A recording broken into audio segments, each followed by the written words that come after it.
had to walk down one back alley, turn onto another one, push past a collapsing chain link fence, and jump over a puddle of chunky fluid to get to the entrance. They'd set it up in an old, abandoned warehouse. Looking around, I hesitated. This couldn't be right. But then I saw the sign, a sheet of broken pressure board with spray-painted letters. No escape room. I'd seen the flyer for it on campus, heading back to my apartment after yet another boring econ lecture. The garish, horror movie letters were almost too on the nose, but it grabbed my curiosity nonetheless. No escape room was blazoned across the top, with blood dripping down the letters. Subtle. Kick off the new year with a scare. No escape room is an escape room like no other. Try it if you dare. Must present torn off admission slip from bottom of flyer to enter. Directions to no escape room and the time to be there were printed on each of the cutout slips, hanging like fringe on the bottom of the flyer. I loved escape rooms. The only problem was that I hadn't had much of a chance to meet new people since I'd gotten to college, and you can't just show up to an escape room alone.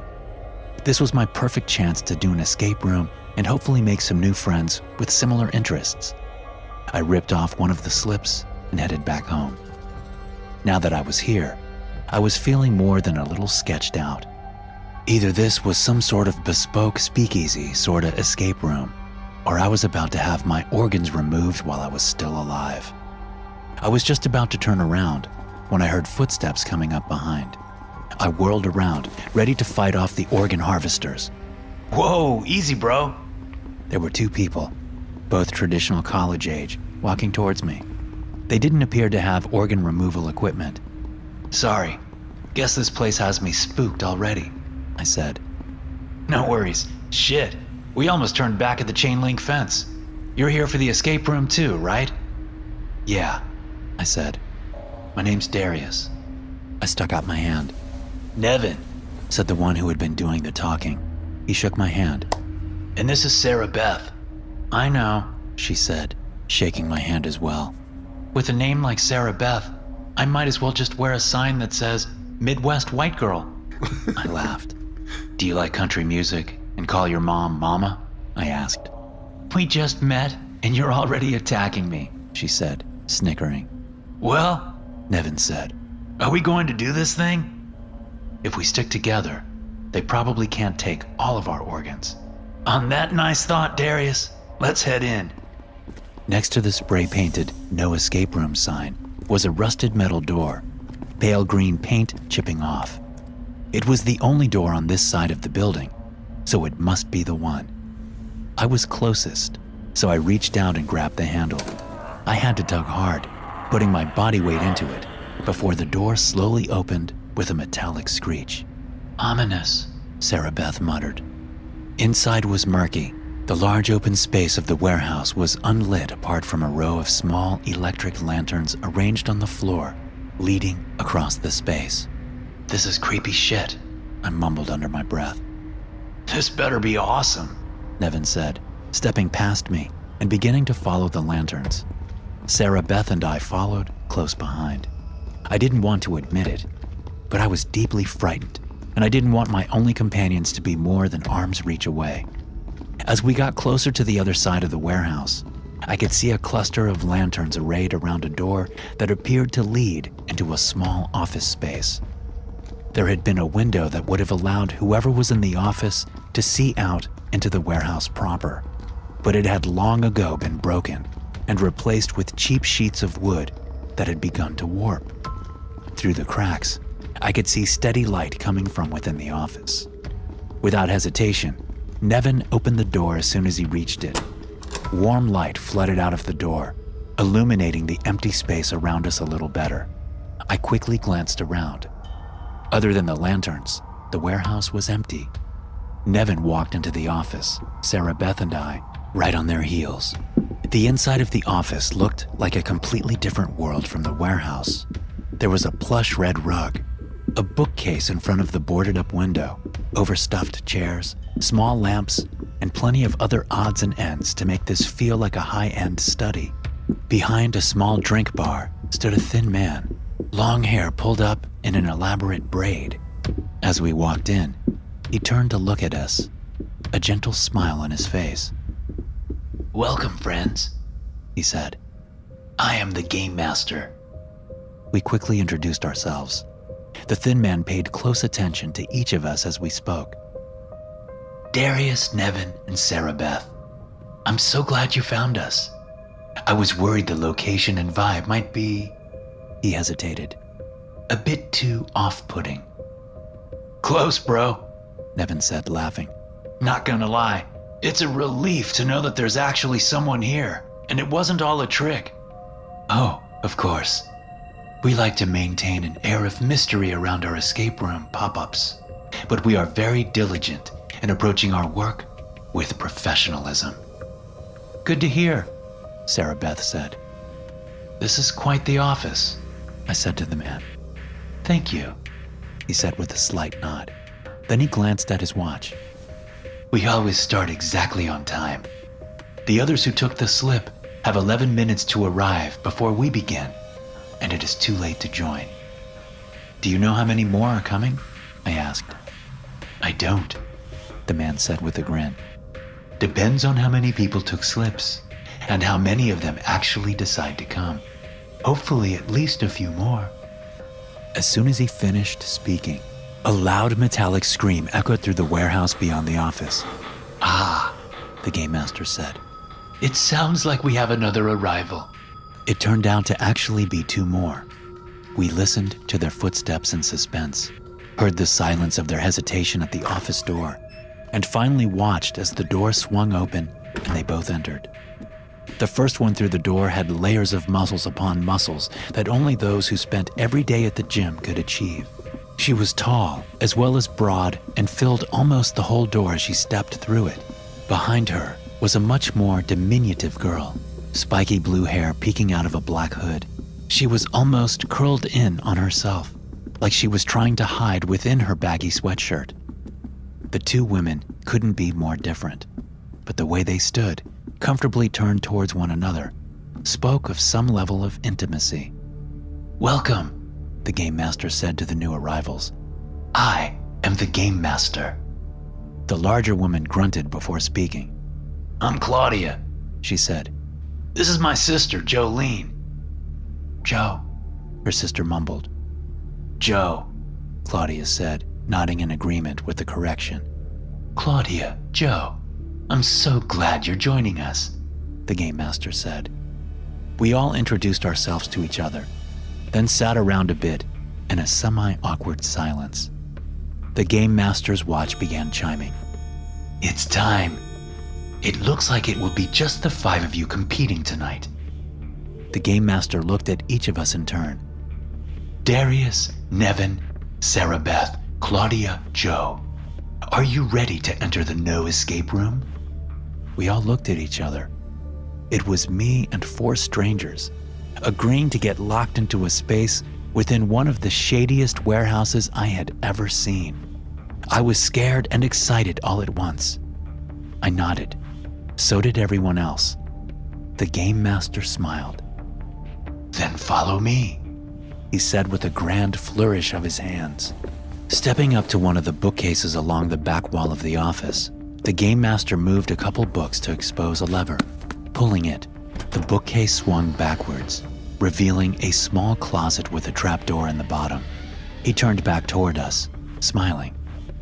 "After you," he said. I glanced around at each of the others, watching them do the same. "Screw it. Someone has to go first," Nevin said, stepping towards the trapdoor. He looked in first, but it was so dark he couldn't see very far in. He reached into his pocket and pulled out his cell phone. "Oh, that would be entirely against the rules," the Game Master said. He pulled a basket off of the bookcase that had swung open. "All phones need to be deposited in the basket. I'll be communicating with you via a wired-in intercom system, so if any emergencies crop up, I can let you out immediately. Phones would be cheating, but we would never compromise our players' safety." He passed the basket around, and each of us put our phones in. It felt weird to let my phone out of my possession but I was all in on full immersion, so I gently placed mine in when the basket reached me. When the basket made it back to the game master, he placed it back on the bookshelf. He pulled a shiny black flashlight from another shelf. This will be yours to share as a team. There are areas that are lit and areas that are unlit. Whoever goes in first should take it for now, so they can light the way for the rest of you. The game master handed the light to Nevin. Thanks, Nevin mumbled, then clicked on the flashlight, pointing it down through the trap door. The space lit up, and we could see that there was a ladder that went down about 10 feet, ending on a stone floor. Here we go, Nevin said, chuckling. He stepped into the hole and onto the ladder. He quickly made his way to the bottom. I followed him, and the rest of the group came down right behind me. The game master followed us down as well. This door has to be locked manually from this side. You'll escape through a different door. He patted me on the shoulder. I nodded. The room was quite small. It was the size of a pump room for a small septic system, maybe 6 feet by 10. At the end opposite of the ladder was a large metal door with flaking pale green paint. Nevin walked over to it and, grasping the handle, swung it open. It creaked loudly, rusty metal grinding against more rusty metal. We filed into a well-lit room. Looking around, I could see metal bunk beds, stashes of canned food, and a bunch of MREs. It looked like a Cold War-era bomb shelter. Welcome to the first room, the game master said, standing in the doorway. With some hunting, you will find what you need to do. You have 1 hour to clear the room, or else you fail the escape room and I pull you out. Taking one step back into the room with the ladder, he grabbed the door. Watch out for the rats, he added. I hear they bite. And then he swung the door, slamming it shut. After a moment of tense silence, there was a dull metallic thud as what sounded like a massive lock was engaged. Very faintly, muffled by the thick door, I heard laughter. I did a quick look around for rats. There was nothing. This room looks pretty clean. No rat turds or anything, Nevin said. I think the rat comment was just to be spooky. Probably right, Sarah Beth said. That game master is creepy. He kept looking at my tits. Be careful, he can hear us, I said. I don't give a shit, Darius. Fucking creeper. I just meant, I started, before trying a different approach. He is the one who saves us if there is an emergency. Maybe we shouldn't start a fight until we're out of here. I'll be pissed if I want to be pissed, Sarah Beth said. Yeah, that's fair, I said lamely, not wanting to put my foot in my mouth any further. Let's start looking for clues, Claudia said. Joe nodded in agreement. There's nothing on the walls. They're just plain cement blocks, I said. Nothing on the floor either, Nevin added. Leaves 3 things to look at, Joe mumbled. So quietly I had to take an extra second thinking about it before I could process what she said. You're right, Joe, I said, nodding. The beds, the cans, and the MREs. Divide and conquer, Nevin said. Who wants what? After a brief discussion, I found myself with Nevin, examining the cans, while Joe and Claudia got to work on the beds, and Sarah Beth looked over the MREs. There were cases and cases of cans, and Nevin and I started taking them out to see if anything looked unusual. Every can was baked beans, some store brand I had never heard of. Can after can, the labels were identical. When you shook them, they sounded like they were filled with baked beans. Nothing was suspicious. So this is boring, Nevin said, laughing softly. No kidding, I said. Go to the no escape room. Sort cans of baked beans. So what's your deal? Nevin asked while shaking a can of beans next to his ear. Why'd you come to no escape room? This is going to sound super lame, I started. My parents named me Nevin. I'm used to disappointment, he replied. I'm new in town and I'm lonely. I wanted to meet some people who are into the same things I am. That's not lame at all, Nevin said. Sarah Beth is my only friend in town. This isn't exactly the easiest place, to be honest. But I also can't go back to living a lie. Thus, one friend. Events like this are always exciting and terrifying, because maybe I'll make a friend, but more likely, I'll deal with someone else's insecurities and prejudices. He paused. I'm hoping that maybe we can be friends, he said, staring down at a can. I put my hand on his shoulder and smiled. Friends it is. Our bond is tempered in the fires of baked bean can sorting. Nevin laughed, putting down his can while grabbing another one. Whoa, he said almost immediately after picking up the new can. This one is way lighter. He shook it, and something metallic rattled inside. A clue, I said, so excited I was almost yelling. Everyone else in the room heard me and came over to see. There's something inside this can, Nevin said. The question is, how do we get it out? This can is sealed tight. Can anyone bring a can opener? Maybe there's one in the MREs, or in the bed somehow, Claudia said. The excitement of the discovery of our first clue was spreading through the group. There's probably not another clue in the cans, so Nevin and I can help out with the other areas, I said. One of you can help with the MREs, but we could use the other, Claudia said. I think we're going to have to open up the mattresses, and that's going to be a lot of work. Joe nodded. I'll go help with the mattresses, I said, looking at Nevin. He nodded. I crushed one form of packaged food. I can crush another, he said. I followed Claudia and Joe to the bunk beds. The mattresses were the type you find in hunting cabins in the mountains. A canvas-like cover with a zipper along the side to get to the actual mattress inside. We've done everything we can to find a clue without opening them up, Claudia said. And we found nothing. So we've started taking the covers off to see if there's something inside. That's the pile we checked, Joe said softly, pointing to a small stack of bare mattresses next to a pile of canvas covers. Let's get to it then, I said. We all started zipping open mattresses and pulling out the contents, seeing if there was anything to find. I wasn't finding much when Claudia called out. Whoa, this one is way heavier, she said. Joe and I ran over to see what she had found. Unzipping the cover, Claudia reached in, feeling around blindly.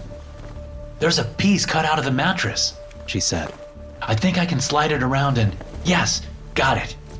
Claudia pulled hard, and with the sound of tearing fabric, she yanked a sledgehammer out of the mattress. Whoa, I said, surprised. The sledgehammer was enough to get everyone's attention. Nevin and Sarah Beth came over from the MREs. That's more like it, Nevin said, admiring the sledgehammer. There's some paper wrapped around the handle, Claudia said. Let me get it unwrapped. She undid a couple pieces of tape and unrolled the piece of paper. It was square, with ragged edges, and was heavily crinkled. Well, what's it say? Sarah Beth asked. Claudia held it open, the edges curling back up away from her grip. Joe squeezed in next to her, reading over Claudia's shoulder. There's a floor map of the room, with an X marked on the floor over near that corner, Claudia said, pointing to the corner on the right of the wall, opposite the one with the door we came in. Then underneath it, there's just a couple lines. The hammer opens the way to your escape. Reach in the hole to retrieve your next piece. So if the hammer opens the way, does that mean we hit the X with the sledgehammer? Sarah Beth asked. Yes, Joe whispered. Claudia gripped the handle of the sledgehammer tight. My time to shine, she said, laughing. Walking over to the area marked with an X on the map, Claudia let the head of the hammer bounce on the floor. Heavy thuds met each contact, until finally a hollow echo came back. That's it, Sarah Beth said, excited. Claudia nodded, saying nothing. She lifted the sledgehammer to her shoulder and then, with a swinging arc, smashed the sledgehammer onto the concrete above the hollow space. The floor cracked, a slight depression appearing. Claudia raised the sledgehammer again and drove a powerful blow into the concrete again. Over and over she hammered at the floor, chips of concrete flying outward. With the floor shattered, Claudia started pulling pieces of concrete away from the hole. I moved over to help her, and I saw Nevin right next to me. The three of us cleared the concrete slices out and moved them to the side, revealing a piece of plywood. Spray painted on it, in the same color as the sign outside the warehouse, were words of advice. Reach in and find what you need. Mind the teeth. Mind the teeth? Sarah Beth asked. What the hell does that mean? Only one way to find out, Nevin said as he reached out and grabbed the plywood. Yanking it up, he tossed it to the side where we had thrown the concrete. Immediately, the sound of squeaking and squealing entered the room. There was a small hole underneath the plywood, just large enough for an arm to be stuck in. The sound came from it. Nevin pulled out the flashlight he had received from the game master. Turning it on, he pointed the beam off the flashlight into the hole. Brown fur, pink tails, bright eyes, and long yellow teeth were lit up for us all to see. There was a seething mass of rats underneath the floor, snapping at each other. All of us took a step back, shocked. That's terrifying, Sarah Beth said. Rats don't usually act like that, Joe said, so quietly I almost couldn't hear her over the sounds of the rats. That's because they haven't been fed in days, a voice said over a crackling loudspeaker attached to the door we came in through. It was a familiar voice, the game master. What the hell? Nevin said. Exactly, the game master said. I suppose it is time to make it abundantly clear that this game is for the highest stakes. I won't be coming to save you in case of an emergency, and this... There was a horrible metallic shrieking and grinding coming from the speaker. I had to cover my ears to try to keep the piercing sounds from causing any more pain than necessary. That was the sound of your phones in my blender. There's no safety net here. In the no escape room, you escape or you die. Enjoy. The metallic shredding noise of our phones being blended returned. I shuddered under the audible assault. The speaker abruptly cut to silence. Not even the hiss of an open line. The speaker had been turned off. That asshole! Claudia yelled. Gripping the sledgehammer, she ran towards the door. Wait! Nevin called. That's not... Claudia slammed the sledgehammer into the metal door. The sound was enormous, hitting me like a force. There was barely a dent in the door. I was trying to tell you that wouldn't work, Nevin said. More likely to snap the hammer's handle than to escape. Claudia unleashed a roar of rage that made me shake. Fine. So what do we do? She asked, clearly still furious. We have to finish the game, Joe said. Then we need whatever's in that hole, I said. Someone's gonna get the shit bit out of them, if not worse, Sarah Beth added. How do we decide who does it? I asked. Whoa, I'm all for diving into the action, but we need to pump the brakes, Nevin said. Look, let's sit on some mattresses and rest and talk through our options. We can't be stupid about this. I agree, Sarah Beth said, and I nodded. We headed over to the mattress pile on the floor, and I pulled out one for each of us. I handed one to Nevin, then Sarah Beth, then Claudia, then... Where's Joe? I asked. Oh, shit. I heard Claudia mumble as I looked back at the room. Joe was squatted next to the hole, arm raised. Joe, no! Claudia yelled, jumping up to run to her sister. Joe looked directly at her as she shoved her arm into the hole and immediately started screaming. Claudia ran to her sister's side. What are you doing? Claudia screamed at her sister. Pull your hand out! I can feel something, Joe said between screams. Screw this! Claudia said, reaching for her sister's arm. Wait! Nevin yelled. Let her get it! Don't make her do this for nothing! Claudia's face scrunched up. Her hands tensed and trembled as they stood inches away from her sister. Slowly, painfully, she lowered them. I think, Joe said, before releasing her sharpest scream yet. Blood squirted out of the hole. With a desperate gasp, Joe yanked her hand out and threw her whole body back, landing on the concrete floor. Her hand was a bloody mess, a lump of flesh that barely resembled something human. Bones were clearly visible, and bits of flesh dangled down, held in place only by thin strips of skin. Wrapped in this meaty horror was something metallic. It shined in the bright light. Claudia held her sister while Joe sobbed. Nevin, the boldest of us, stepped forward and gingerly pulled the metal object out of Joe's grasp. They held it up so the rest of us could see it. A can opener, I said to myself. Quick, let's open the can with the rattling thing in it, Sarah Beth said. We need to get out of here and get Joe some help. Nevin, Sarah Beth, and I ran over to where we'd placed the can by the mattresses. I grabbed it and handed it to Nevin. Without hesitation, they attached the can opener and began spinning the handle, slowly cranking open the can. When it was mostly opened, they peeled back the lid. Inside was a barrel-shaped key. It clearly was meant to go into a lock with a circular opening. Quick, check the door, Sarah Beth said, already running to the door. When I got there, I could see it wasn't right. The door clearly had no locking mechanism on this side, only the lever on the outside. It wasn't the right way. Where'd the map go from earlier? I asked. Claudia has it, Nevin said, moaning. We went over to Claudia, who was still clutching her sobbing, screaming sister. Claudia? Sarah Beth said gently. We'll need the map, honey.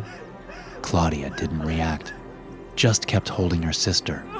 Claudia's eyes were open, but she didn't appear to be present. She must have been in shock. Claudia, Nevin said. Please, we need the map if we're going to get your sister help. Where did you put it? Slowly, as if moving through mud, Claudia turned her head to look at us, as if just becoming aware we were talking to her. The map, Claudia, I said. We might be able to use it to get out of here and get Joe help. Without saying a word, Claudia reached into her back pocket and pulled out the crumpled piece of paper. She handed it to me. I looked at the map. No other doors were marked, but I noticed a small notch in the marking of the wall across the room from the door. It was small enough it could have been a spot where the ink of the pen used to draw the map had an air bubble in it. But it was the only thing I had to go on. I ran to the wall and started looking all over. There were no obvious circular holes in the bricks, but there were some cracked areas in the caulking around the bricks. I started tracing them with my fingers, hoping to find a hole. Darius, Nevin said nervously. You okay over there, bud? I think... My finger felt a circular depression. I glanced at it and saw a perfectly circular hole lined in metal. Found it! Bring the key! They ran over with the key and handed it to me. I stuck it into the hole and felt the key click into place. Twisting it, I felt the tumblers of a lock fall into place. With the final turn, there was a thud in the wall. With a grinding of gears, a section of bricks slowly swung into the wall, creating an opening to walk through. It was dark on the other side. Nevin pulled out the flashlight and shone it into the new area. This new area appeared to be a short hallway connecting this opening to another door. You and Sarah Beth go check it out, but don't go in yet. I'll go back and get Claudia and Joe. I nodded to him as he handed me the flashlight. I took a deep breath, then looked at Sarah Beth. She nodded at me, raising the flashlight. I headed into the hallway, Sarah Beth right behind me. The door itself was pretty plain, some sort of metal with a handle, no other features. I tried the door, no give. I turned to look at Sarah Beth. It's locked, I said. She pointed to a patch of darkness next to the door. What's that? She asked. Turning the flashlight to it, I saw a large, circular hole cut into the wall. There was a sign next to it. To unlock door, reach in and twist handle. I don't trust it, I said. We don't have a choice. I heard footsteps coming from the other room and turned the flashlight back the way we had come, just in time to see Claudia helping Joe forward, Nevin right behind them, as they entered the hallway. There's a locked door and a really sketchy unlocking mechanism, I called down to the others. Of course there is, said Claudia, seemingly a bit more alert than before. Hopefully Nevin had been able to get her back with us. We needed everyone ready if we were going to have the best shot at getting out of here alive.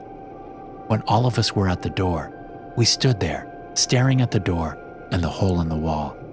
Well, Standing here won't do anything, and we need to get Joe to help fast. Nevin said. Look, I'll do it. Just be ready to take care of me if something nasty happens. You sure? Sarah Beth asked. Of course not, but someone's got to do it. Nevin took a deep breath, then stuck his left arm in the hole. It kept going in further and further, past the wrist, past the elbow, all the way to his shoulder. All right, I can feel a handle. It's slimy, and I really don't want to know why, Nevin said. His face strained as he reached further in. Gotta get a good grip on this slippery bastard. Okay, you ready? I nodded, and so did Sarah Beth. Okay, deep breath. With a grimace on their face, Nevin twisted their arm. I could hear the handle grinding into place, stopping with a final thud. Nevin screamed for a moment, then stopped abruptly. Oh shit, there's something heavy on my arm. I thought it was going to smash me, but it's just got me trapped from, the forearm down. He grunted. I can't get my arm out. It's trapped tight. Maybe there's something inside the room. Sarah Beth said, tentatively, unsure. Like a release or something. One way to find out, Claudia said. She reached out and grasped the handle on the door and began pulling. The door started to swing open, clearly no longer locked. But as soon as it started opening, Nevin started screaming. Claudia froze. Nevin, what's wrong? Sarah Beth asked. When she started to open the door, something sharp started to dig into my arm. I can feel it still, just sitting there. You don't think? I paused. Claudia, would you shut the door? She did. Nevin sighed in relief. Whatever that was, it went away, he said. This is bad, I said. Why? Instead of answering him, I turned back to Claudia. Very slowly open the door. She did. Nevin immediately started to thrash and yell. Claudia froze again. The door is attached to whatever that sharp thing is on your arm, I said. To get out of here, we have to open the door. I'm pretty sure that's going to chop your arm off, and that is probably also your only way out of this trap. No way, it's my arm, Darius, please. We have to find another way, Nevin said. I'm really sorry, Nevin, I said. But we'll all die down here. Shit, no, please. Don't do this, please. I looked at Claudia. She grimaced, then gripped the door handle with both hands. While Nevin begged and screamed, tears and snot streaming down his face, Claudia yelled and swung the door open as hard as she could. There was a heavy thunk from inside the wall, and Nevin's screams turned to gurgles. He slumped to the floor, his arm slithering out of the hole. At the end, instead of a hand, there was a mangled, bloody stump, broken bone protruding from the end. I quickly yanked off my belt and cinched it around Nevin's arm. I didn't have a stick or anything to use to tighten and loosen the tourniquet, so I just knotted it down as hard as I could and hoped for the best. Sarah Beth, would you stay here with Nevin for a second while he has a chance to breathe? I asked. I'm going to take a look at the next room. Sure, she said. I walked through the doorway, Claudia following me in. The room was lit completely in blue lighting, throwing a strange hue over everything. There was a lot to take in, but the hastily painted words on the far wall immediately caught my attention. The sacrifices are not over. I looked away from the ominous words and stared around the room. It was quite simple. There was nothing on any of the walls except for the door we came in, where there was a large blue button. The room was split in half by a large pool that went all the way from one side to the other. There were 5 walkways bridging over the pool, connecting the 2 halves of the room. On the opposite side of the room, there was a door marked Exit. I turned to Claudia. Seems simple enough, she said. Don't fall off the bridges and we can make it to the door. Have you done any escape rooms before? I asked her. No? It's never this simple. There are 5 bridges. At least some of them must not work. And, given our sadistic game master, I doubt that's just water. Let's check, Claudia said, undoing her belt and walking over to the pool. Holding the buckle, she slowly lowered it down into the fluid. About 4 inches of the belt went under the surface. As I watched, bubbles built up on the belt and floated to the surface. After a few seconds, Claudia pulled the belt out. It looked rough, the top layers eaten away and parts dissolved all the way through. That's untreated leather, I said. Imagine what it would do to bare skin.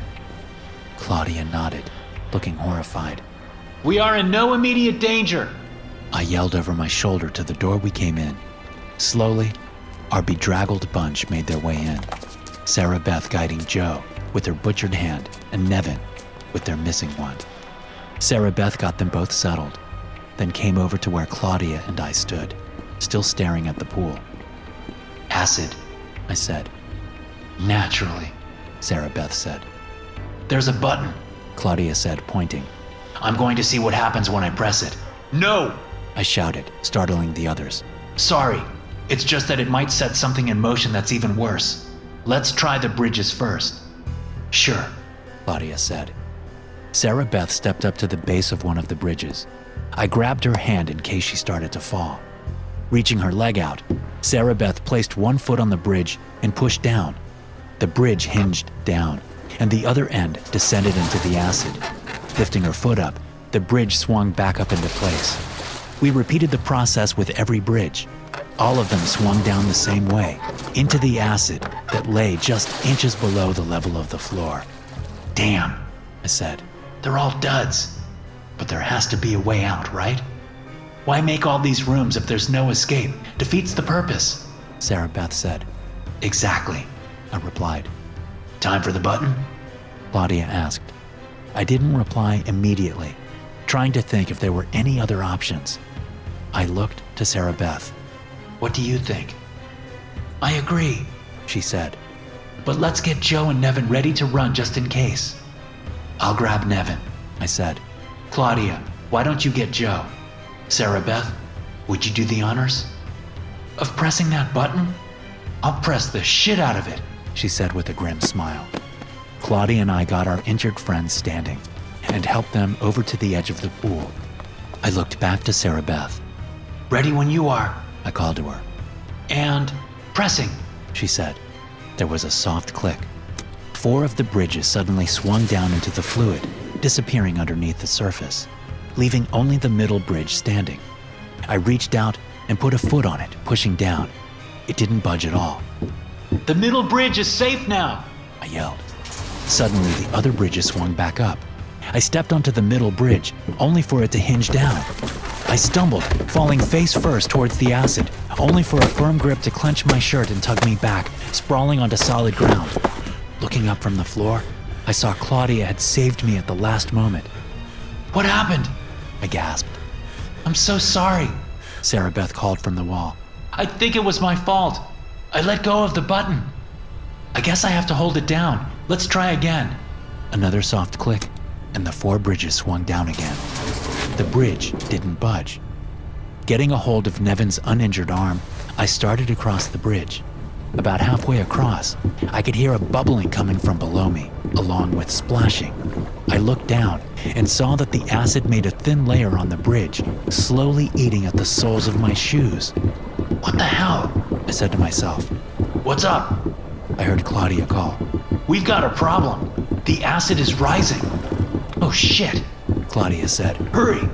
She turned around and grabbed her sister, carrying her towards the bridge. I ran across, pulling Nevin stumbling behind me. I made it to the other side, and Claudia got there right behind me, her strength making the trip easy even when she was carrying another person. I looked back. The acid was pouring out from the pool, flowing over all of the bridges and lapping along the floor. Sarah Beth, move! I yelled. I can't! She called back, her voice warbling. The bridges won't work without the button being pushed, and it's too far to jump. Just try it, Claudia called out to her. We'll catch you. I can't do it, Sarah Beth said, openly sobbing now. Just go. We can't just leave her, I said, turning to Claudia. We might not have much choice. I froze, trying to come up with a plan. I heard running feet. Looking up, I saw Sarah Beth charging towards us. When she got halfway to the pool, her feet splashed up the acid, pulling on the floor, and where it hit her bare legs, I could see it burning the skin. With a piercing scream, Sarah Beth reached the edge of the pool and leaped. The wet floor ruined her traction, and her feet flew out from under her. She wouldn't have made it anyways. Sarah Beth splashed into the pool, throwing up a cascade of bubbles and splashes. Surfacing, the skin on her face hissed and popped, her hair sliding off of her head in clumps. She started to scream, but as acid splashed into her mouth, she started gurgling and choking on her own blood. She quickly slipped under the surface. Red slowly diffused throughout the acid in the pool before disappearing. The room was too dark, and I was too far away to see where her body finally rested at the bottom of the pool. I screamed. I'm not sure I would have stopped if Claudia hadn't grabbed my shoulder and given me a shake. Coming back to my senses, I looked at her. "Let's go," she said, tears streaming down her face. I nodded. Together, we got all four of us over to the exit. It was a simple pull handle. "Too easy," I mumbled. "No other choice," Claudia said. She gripped the handle and swung the door open. Nothing happened. On the other side of the door, there were well-lit stairs leading up to a door with a glowing exit sign above it. We took the stairs slowly, Nevin in particular struggling as the effects of blood loss began to accumulate. At the top, I shoved the exit door open. It opened onto an alleyway. The door we came out of appeared to be from the building next to the warehouse we had originally entered in. The escape room must have gone all the way under the alley. A sharp chiming noise began to wail from the alleyway. All of us jumped. I looked around and saw a small light on the ground in front of us. Walking closer, I saw it was an old flip phone. I picked it up and flipped it open. I heard a voice coming from it and put it to my ear. "Congratulations on escaping," I heard the voice of the game master say. "Your reward is this phone to call for help." "You bastard!" I shouted into the phone. "Perhaps I'll be seeing all of you again soon. The no escape room is never truly over." I heard him cackling as I slowly lowered the phone and shut it. Thanks for listening. If you enjoy these stories, be sure to subscribe to the podcast and check out some more of my episodes here.